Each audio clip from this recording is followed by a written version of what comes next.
pourquoi moi, Samuel, je ne suis pas riche. 2 Corinthiens 8, verset 9 dit que, connaissant la grâce de notre Seigneur Jésus-Christ, qui s'est fait pauvre, des riches il était, afin que par sa pauvreté, moi je sois enrichi. Donc il y a un problème. Selon ce verset, si Jésus-Christ est vrai, il était riche. 2, c'est vrai, il est devenu pauvre. On dit que, à cause de la pauvreté, je suis enrichi. Et que si je remarque dans ma vie, dans nos vies, dans la vie des enfants de Dieu, à cause de la pauvreté de Jésus, nous sommes toujours pauvres, c'est qu'il y a quelque chose qui ne marche pas dans le lieu. Amen. Amen. Jésus qui ne peut pas mourir pour tes péchés et puis tu as toujours le même péché. Et Jésus qui ne peut pas mourir pour que tu deviennes riche et que tu restes plus pauvre. C'est-à-dire qu'il y a quelque chose qui ne marche pas. Mais nous acceptons, écoute, si tu n'as pas la foi, ce sont les mêmes versets. Amen. C'est à la même croix. Amen. Amen. Alléluia. Amen. À la même croix là. Qui a été dépouillé jusqu'à la mort de la croix. À la même croix, quand il disait tout est accompli, il disait tout est accompli. Et pour le péché, tout est accompli. Et pour notre pauvreté, à la même croix. Amen. Il s'est dépouillé pour qu'il soit enrichi. Et à la même croix, il déclare que par ses meurtrissures, les plaies qu'on lui a fait là, les blessures, par ses meurtrissures, nous avons été guéris. À la même croix, nous avons été guéris. Si tu crois au pardon des péchés, tu dois croire également à tous les autres acquis de la croix. Amen. Amen. Amen. Sinon, tu ne crois même pas au pardon des péchés. Tu te trompes toi-même par des faux raisonnements. Pourquoi alors les chrétiens ne sont pas riches? Les chrétiens obtiennent le pardon de péché. Pourquoi? Parce qu'ils croient fermement en cela. Pourquoi? Parce qu'ils en ont besoin. Pourquoi ils en ont besoin? Parce que leur conscience les accuse.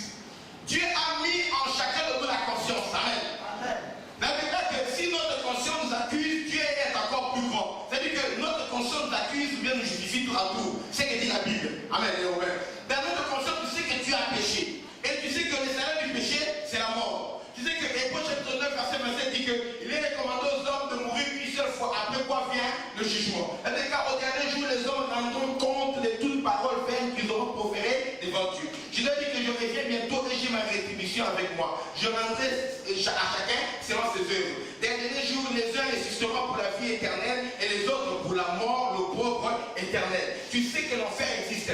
La peur de l'enfer que tu as suscité un grand besoin en toi. Alors dès que tu as reçu la révélation que Jésus peut pardonner tes péchés, tu t'es accroché à cette révélation et la parole a fait ses effets dans ta vie. C'est pourquoi tes péchés ont été pardonnés. Non seulement tes péchés ont été pardonnés, mais la puissance transformatrice qui est dans la parole de Dieu a agi en toi. La déclaration du sang de Jésus-Christ, l'année des 800 d'âge, purifiera votre conscience des œuvres mortes de la chair, afin que vous puissiez servir le Dieu vivant. La puissance du sang de l'agneau a purifié ta conscience. C'est pourquoi tu es capable de servir Dieu. Parce que tu as une foi en cette parole.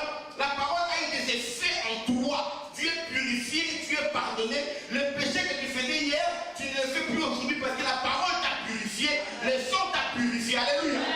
Mais par rapport à la pauvreté, les chrétiens ne considèrent pas cela comme un acquis.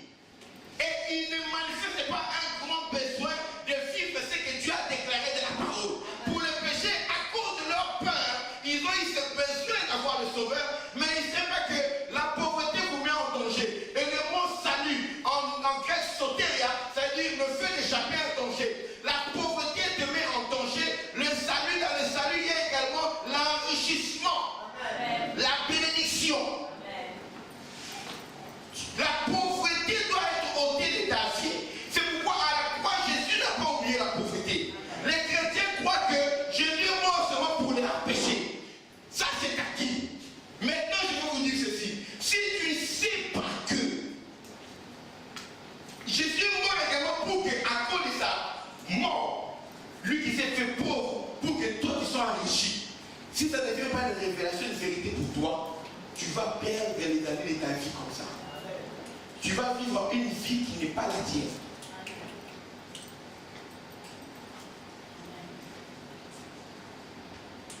Tu vas être dans un appartement alors que tu devais avoir une maison. Amen. Alléluia. Amen. Amen. Tu vas dans une relation de fiançailles qui dure déjà 5 ans. Et vous faites la fornication, vous couchez ensemble dedans. Pourquoi? Parce que tu n'as pas les moyens pour te marier. Or, si tu avais l'argent, tu serais marié, vos rapports sexuels seraient bénis et égal devant Dieu. Vous avez envie de vous marier, mais à cause de la pauvreté, vous continuez à être dans le péché. Vous comprenez cela? Amen. Parce qu'il n'y a pas d'argent pour se marier. Amen. La pauvreté, il y a des péchés qu'on ne commet pas quand on est riche. Tu veux voler qui? Amen. Il y a des péchés comme avoir la jalousie des autres là quand ils risquent. Non. Tu ne peux pas avoir ça parce que tu sais que tu en as. Amen. Il y a des péchés qui n'appartiennent qu'aux pauvres. Les riches aussi ont leurs péchés. Mais il y a des péchés qui n'appartiennent qu'aux pauvres. Et les péchés des pauvres, c'est des glaces. Amen. Amen. Les péchés des riches atteignent les sociétés. Les péchés des pauvres atteignent les individus. C'est qu'un pauvre nuira directement celui qui est à côté de lui.